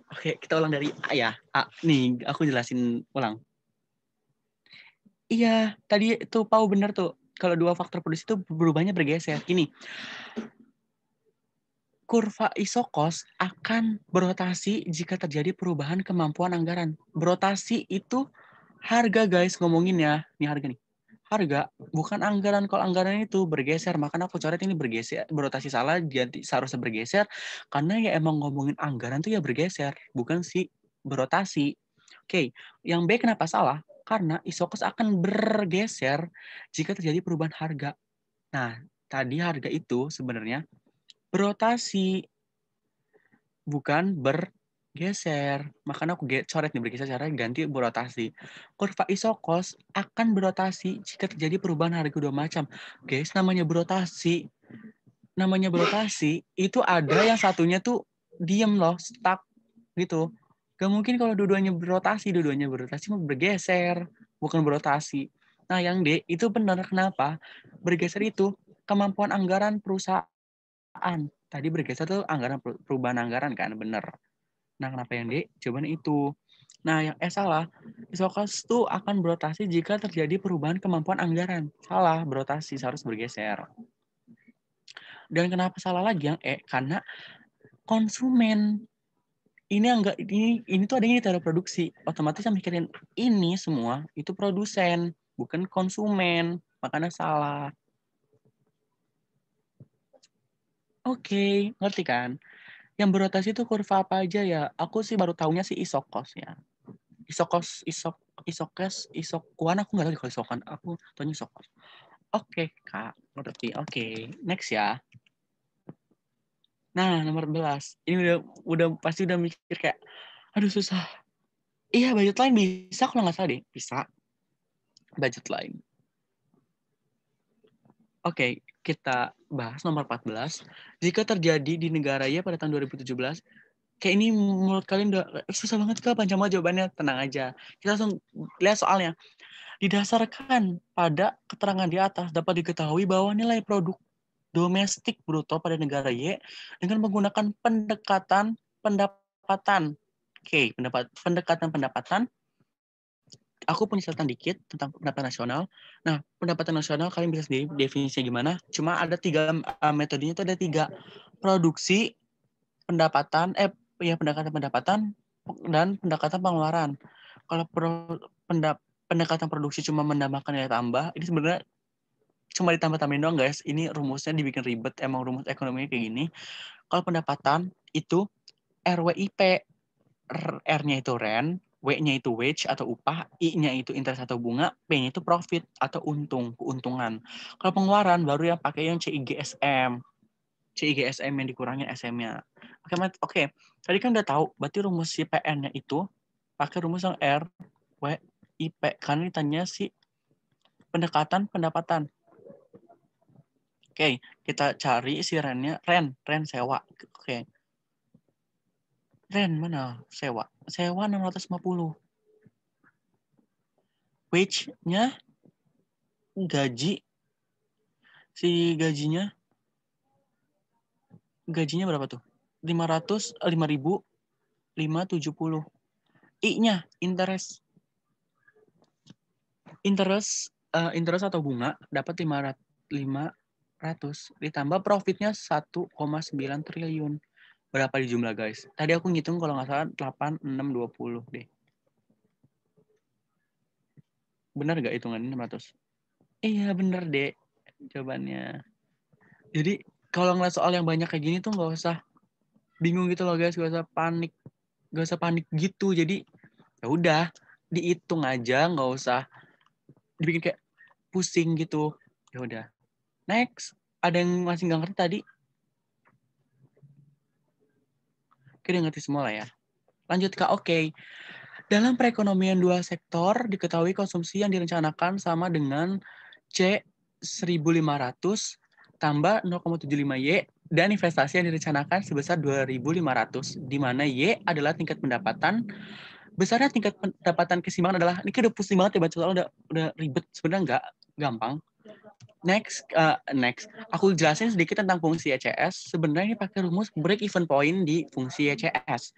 Nah, fungsi ECS itu sebenarnya Y itu dianalogikan dengan pendapatan dan C-nya itu dianalogikan dengan konsumsi. Oke. Konsumsi. Nah, sebenarnya ini tuh gini guys rumusnya. Sebenarnya rumus aslinya itu Y sama dengan C plus S. Karena di soal nggak dikasih tahu savingnya berapa, tapi yang dikasih tahu dengan investasi atau sama dengan I. Jadi ya udah C sama dengan Y sama dengan C plus I. Gitu. Tinggal masukin aja deh Y-nya. C-nya masukin nih 1.500. Ditambah I-nya ditambah 0,75 Y ditambah 2.500. Kalian bisa lah ya, ini kan Y ya, ini lupa Y-nya. Bisa lah ya, maksudnya pindah-pindahinnya. Ya udah gampang aja. Ya ini kan sebenarnya 1 ya, nggak ditulis 0,75 Y tambah ini 4.000. Ya udah 1 kurang 0,75 0,25 Y ditambah 4.000. Ya udah 2, ini bisa dibikin 0,25 tuh bisa dibikin 25 per 100 kan? Tambah 4.000. Ya udah, ini kesanin aja biar lebih gampang ngitungnya. 25Y dibagi siapa namanya? 4 berapa jadinya tuh? 400.000 ya, 400.000. Berarti Y-nya dapat, kalau ini bagi ini dapatnya tuh 1.600. Gitu guys. Sebenarnya ini juga bisa sih guys kalau kalian mau dibikin 1/4 juga bisa banget, 1/4. Ya udah kaliin ke sana, jadi Y-nya 16.000 sama aja. Jadi ya udah dapatnya ini. Ada yang masih kurang ngerti?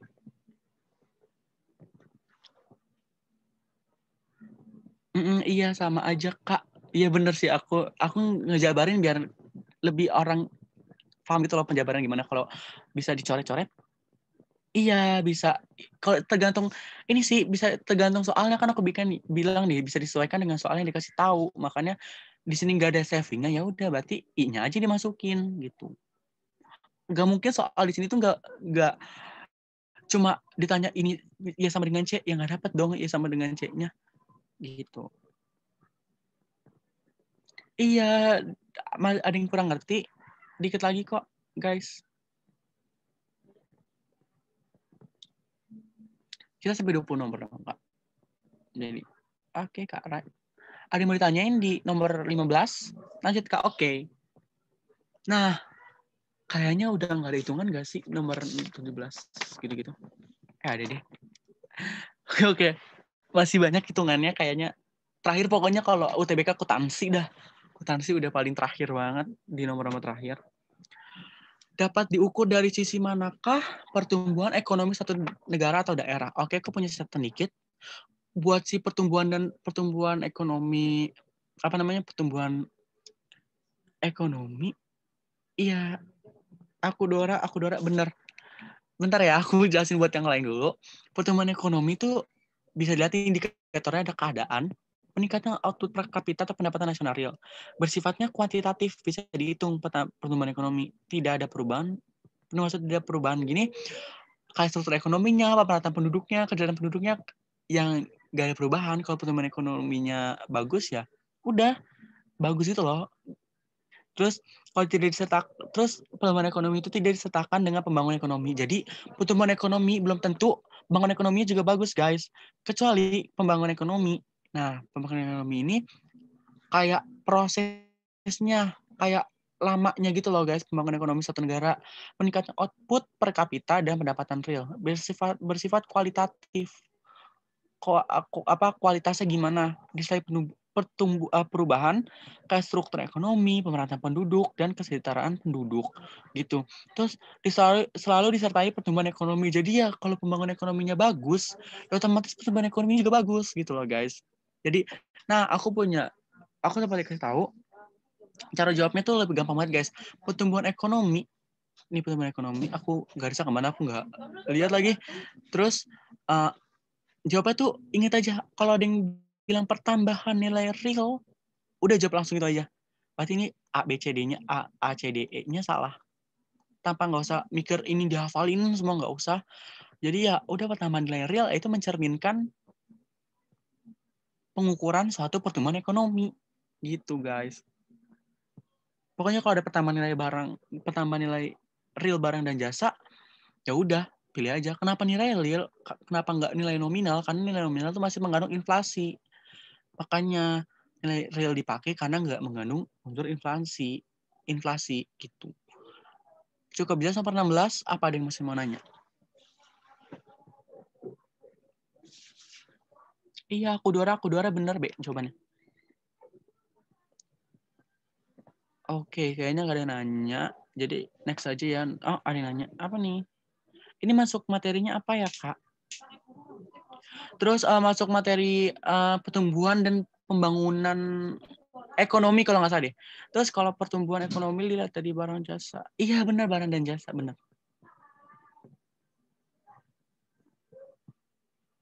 Kalau pembangunan dari, iya bener banget, kesejahteraan. Pokoknya kalau pembangunan tuh kayak lebih ke penduduknya, gimana kah kesejahteraannya. Kalau pertumbuhan ekonominya, yaudah nilai barang dan jasa suatu negara lo berapa nanti diukur, itu bertumbuh nggak ekonominya gitu. Makanya dibilangnya tuh kalau si tumbuhan tuh dilihat dari kuantitas, kalau ekonomi pembangunan tuh dilihatnya lebih kualitasnya gitu. Ini cukup jelas? Oke, makasih Kak. Next ya, nomor 17. Nah, ini nih yang udah mulai makro tuh lebih banyak ke teorinya. Ini masuk ke makro tentang kebijakan moneter. Dilakukan dengan cara apakah kebijakan tingkat diskonto oleh bank sentral dalam melakukan kebijakan moneter. Oke, kita punya keyword diskonto. Aku punya catatan dikit. Kebijakan moneter tuh aku cuma ngejelasin beberapa poinnya aja. Sebenarnya kebijakan moneter tuh banyak. Nah, aku mau ngejelasin tentang instrumen dan jenisnya aja. Instrumennya tuh ada yang kuantitatif, bisa dihitung, dengan kualitatif yang cuma kualitas saja yang bisa dilihat. Nah, kuantitatif itu ada politik diskonto, mengatur tingkat bunga, suku bunga kan dalam artian. Operasi masa terbuka itu tentang harga surat-surat berharga pokoknya. Nah, dan cadangan giro wajib minimum itu tentang giro wajib minimum, menetapkan giro wajib minimum. Oke, itu yang bilang tingkat bunga. Iya benar, tingkat bunga, guys. Terus kualitatif, ada kredit selektif, ada syarat pemberian syarat kredit. Nah, moral persuasion itu ada imbauan moral doang, guys. Mengimbau ke bank umum. Kan ini kan bank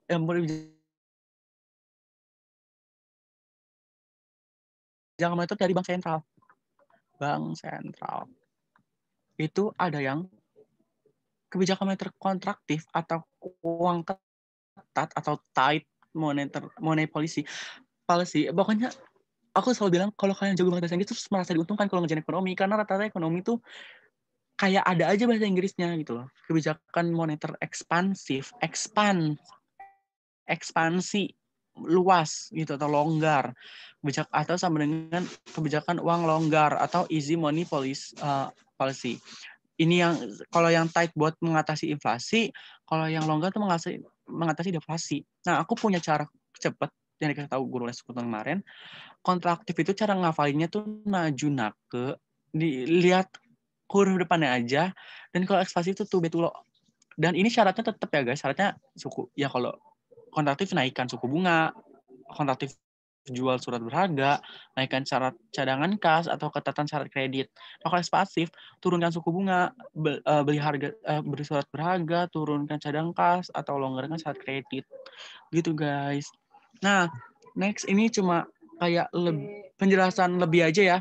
Terus sebenarnya soalnya nggak ngebahas tentang jenis moneter, jadi kita langsung ke soalnya aja. Nah, tadi tingkat diskon itu ngomongin apa? Tingkat bunga.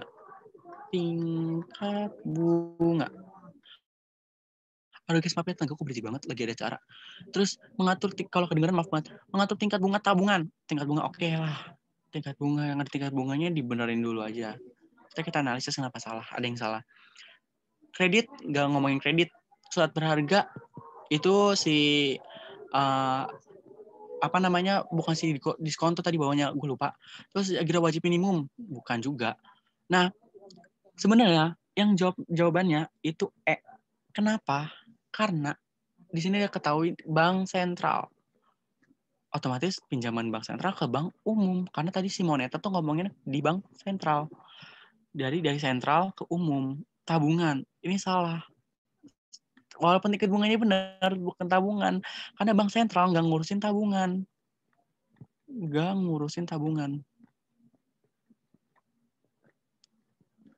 Oke, ada yang masih kurang ngerti nggak?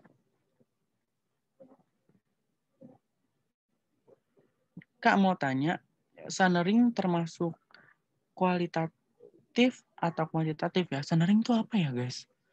Aku bingung deh, sunring tuh bagian apa ya? Kayak aku pernah denger juga tuh sunring.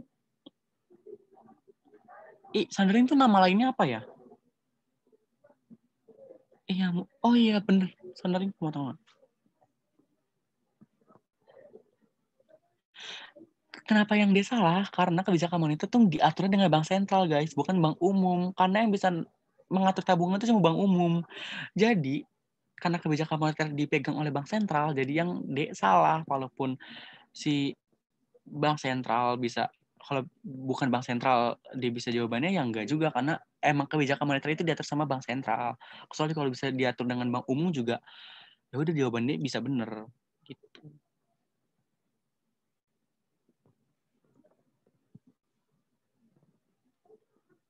Oke, ada yang nggak ngerti nggak?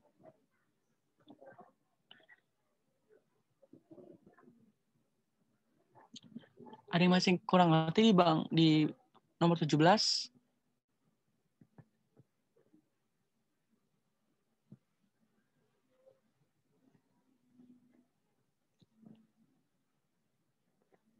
Oke, kayaknya nggak ada ya. Oke, kita next aja ke nomor 18. Nih, oke. Dengan tenaga kerja 20 orang, perusahaan Bu Mary memproduksi roti kacang mampu menghasilkan 80 kilo. Akibat permintaan naik, menambah 5 orang dan mampu menghasilkan 100 kilo. Sebenarnya ini lebih ke PK ya. Kalau kalian bisa PK, kalau tanpa ngafalin rumus ini gampang banget. Maka dari informasi di atas, produksi rata-rata tenaga kerja adalah intinya AP, average product. Nah, ada rumusnya guys. Nih, itu rumusnya Q bagi L. Oke, kita bikin aja Q-nya berapa, L berapa. Q-nya pertama berapa? Dia mampu menghasilkan 80 dengan tenaga kerja labor 20. Terus dia bisa menghasilkan 100 dengan tambahan 5. Kesini 5 nih. 25. Ya udah, tinggal bagi aja Q bagi L. Yang ini 80, yang ini kesini 80 bagi 20. 4. Yang ini Q bagi L 100 bagi 25, 4 juga. Gak ada yang berubah kan? Jadi, tahu dong jawabannya apa? Ayo apa?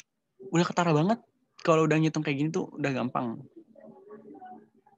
Kayak ini nih yang aku Q bagi L. Ini nih, AP. Kan tanyanya average product, AP. Nih, average product nih. Jawabannya yang A, guys. Sama sebelum dan sesudah ada tambahan. Ya sama aja kalau sebelum ada tambahan 4, ya kalau di sesudah juga ditambah sama menghasilkan 4. Gitu. Sebenarnya bisa aja kalau kalian langsung coret-coret gini nih. Dibagi 20 ini 4, 1. 4, 1. Ya udah nggak ada perubahan kan. Ini ke sini sama ini ke sini juga sama-sama 4. Gitu. Ada yang masih kurang ngerti nggak, guys? Nanti lagi kita selesai, guys. Tenang aja.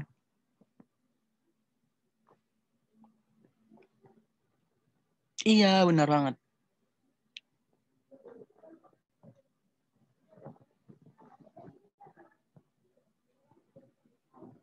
Ada yang masih kurang ngerti? Kalau ada yang kurang ngerti, next aja kali ya. Gak apa-apa guys, nanya aja. Kalau emang gak ngerti. Oke, kita next ya. Ini soalnya di sini langsung Bismillahirrahmanirrahim akuntansi. Next Kak, oke, next.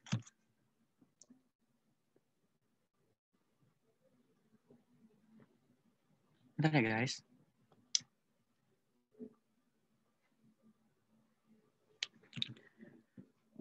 Nah, ayo akuntansi. Gak usah pusing dulu guys, tenang aja. Akuntansi gampang kok. Kita baca soal ya. Jika modal suatu perusahaan sama dengan 1/4 aktivanya, oke, modal sama dengan 1/4 aktiva. Sedangkan ini soal simak. Ini soal UTBK 2019 guys, bukan soal simak. Sedangkan utang perusahaan sebesar utangnya ketahuan nih 75.000. Maka besar modal perusahaan. Oke, kita punya rumus. Kalian udah tahu lah ya, bersama dasar akuntansi kan masuknya ke si PDA kan. PDA, bersama dasar akuntansi kalau harta sama dengan utang sama dengan berarti ini ininya aktiva. Yang ininya si pasiva.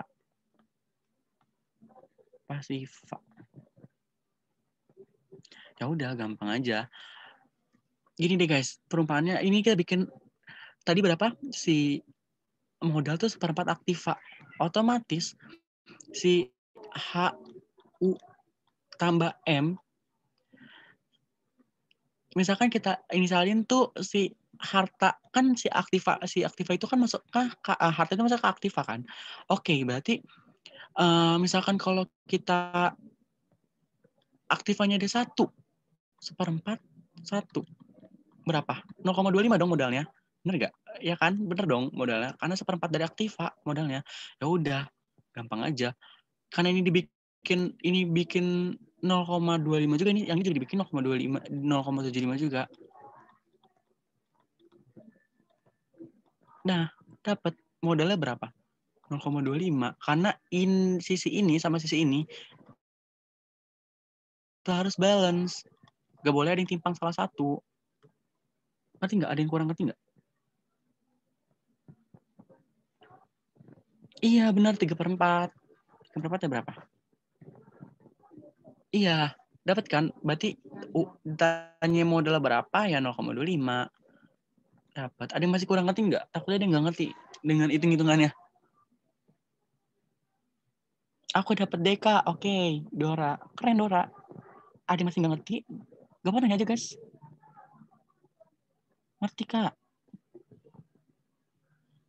Oke, kita next aja ya. Soal terakhir. Ada yang masih mau tanya nih nggak guys? Lagi dong Kak. Hehe. Apa nih yang lagi?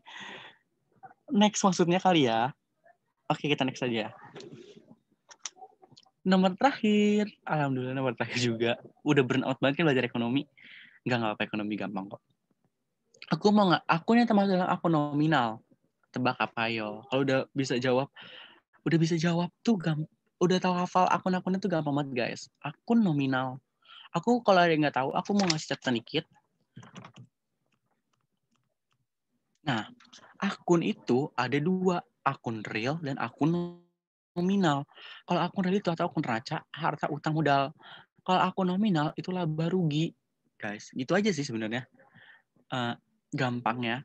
Oke, di sini nanti bingungnya tuh di apa namanya? Udah jelas saya akun real ngomongin harta, utang, modal. Kalau nominal pendapatan, beban, biaya, penjualan, pembelian. Oke, di sini ditanyanya akun nominal. Nah, akun nominal udah tahu nih pendapatan. Ayo. Apa ayo jawabannya? Banyak nggak kecoh nih kayaknya. Kita udah tahu aja ya pendapatan lah ya. Pendapatan di mana? Pendapatan. Ya udah antara ini kalau nggak ini. Biaya yang masih dibayar. Biaya oke lah. Biaya ini masih harus bayar. Masuk kita next. Aku mau ngasih catatan. Nih, akuntansi. Oke, lu pusing banget deh kayaknya lihat akuntansi. Nah, harta itu dibagi 3. Kita ngomongin akun real itu pertama ada harta. Nah, harta itu ada lancar, harta tetap, dan investasi. Nah, kalian bisa baca harta lancar itu ada kas, piutang, pendapatan harus diterima. Ayo, tadi ada yang kekecoh di sini. Ini masuknya ke harta, guys, bukan ke nominal. Penengkapan beban dibayar di muka, DDM. Nah, tidak berwujud kalian bisa lihat sendiri. Dan investasi bisa lihat sendiri. Nah, next itu ada utang, kewajiban, atau liabilitas. Jangka pendek, jangka panjang. Kalian bisa sendiri jangka pendek gimana, jangka panjang gimana. Yang ketiga ada modal. Nah, itu pemilik modal. Kalian bisa baca sendiri deh. Private itu masuk ke modal ya, guys. Nah, yang nominal itu ada pendapatan. Pendapatan di pekerjaan pokok. Ayo ingat ya pekerjaan pokok. Oh, di SS. Nanti kalian mau SS ya? Dah. Udah di SS inbar namanya apa? Aku nggak tahu itu L apa I.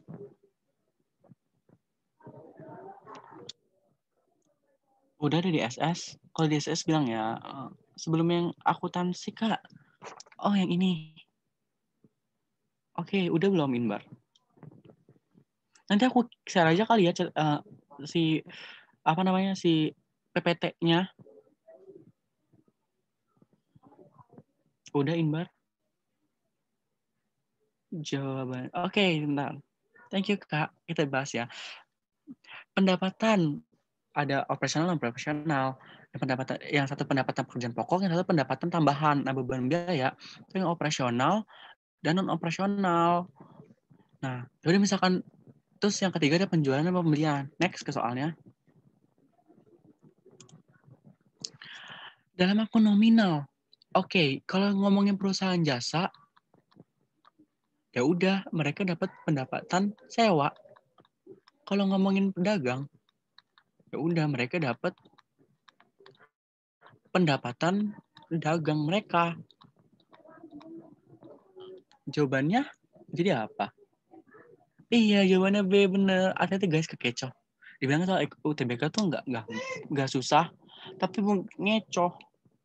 Udah, thank you. Udah sebelum sih? Udah. Yeay, kelar. Udah guys, selesai. Oh ya guys, jangan lupa itu ya. Diisi. Isi surveinya dikirim sama Bersinar Project di kolom chat. Mau foto Alhamdulillah. nggak? Iya, sama-sama. Thanks, Kak. Oke. Ja, mau foto aja. Mas, Kak, paham banget. Iya, alhamdulillah, makasih. Alhamdulillah, lo paham. Aku tuh takut kalian gak paham ngajarinnya. Makasih, Kak Reza. Kalau ada yang masih mau ditanyain, bisa lewat DM aku ya. Kayak aku DM-nya di open deh. Iya, ada di Twitterku. Twitterku RR Reza Rizky. Oke, yang udah nggak pengen nanya-nanya bisa langsung leave kok. Nggak apa-apa. Iya, sama-sama. Kak Tina, makasih Kak. Iya, Ivana, makasih. Kalau mau nanya di DM aja ya guys, nggak apa-apa.